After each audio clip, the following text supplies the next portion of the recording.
Hey, it's Mike Weller from the Weller Group at Keller Williams Realty. I'm reaching out with another real estate related issue that is on your ballot. So last week, about a week ago, we released our video on Prop 15, and I would encourage you to watch that. I would encourage you to vote no on Prop 15. Today, I wanted to talk to you about Prop 21. And Proposition 21 is the local rent control initiative. Unlike many of the other propositions we usually see on our ballot, the name is actually a little bit more accurate here. Usually the name is very, sounds great and is often misleading. I mean, this one's pretty straight to the point. It is a rent control initiative.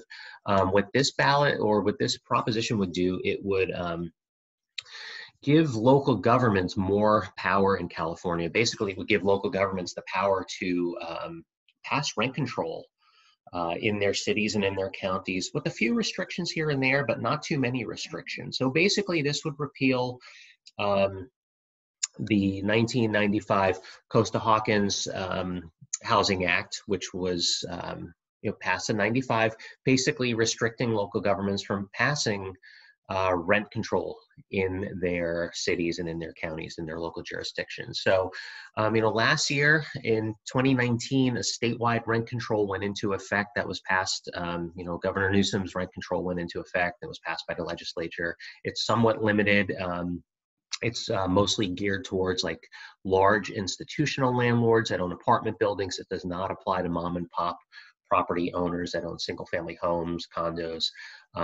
This would apply to mom and pop single family homeowners and condo owners. So I would encourage you to vote no on this, whether you're a landlord or whether you're just a homeowner or whether you're a renter who's considering buying a home at some point. This will do a couple of things. One, this will not help property values at all. Anytime you put more restrictions on a property owner's rights with their property, the property just is less valuable.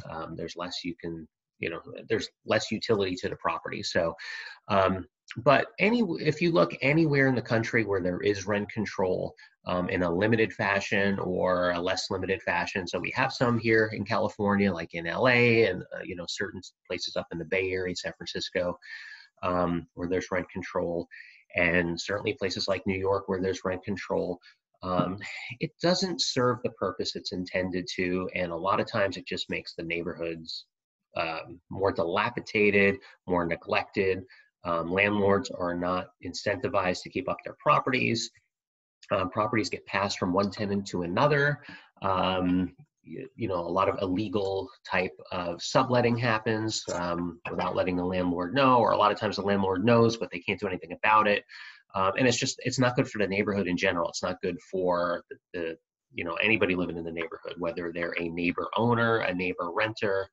And in actuality, this won't really keep rents down. It won't create affordable housing. It will also limit home builders and property builders from wanting to build more housing here in California. And that's what we need more than anything, really, is more housing supply to meet the demand. So I would encourage you to vote no on Prop 21. Reach out to me if you want to discuss this at all. Like I said, I would also encourage you strongly to vote no on 15. Just a couple of real estate related propositions on your ballot. So anyway, hope you're staying safe from the fires that have been going on. Take care, everybody. Remember to vote, and I'll see you.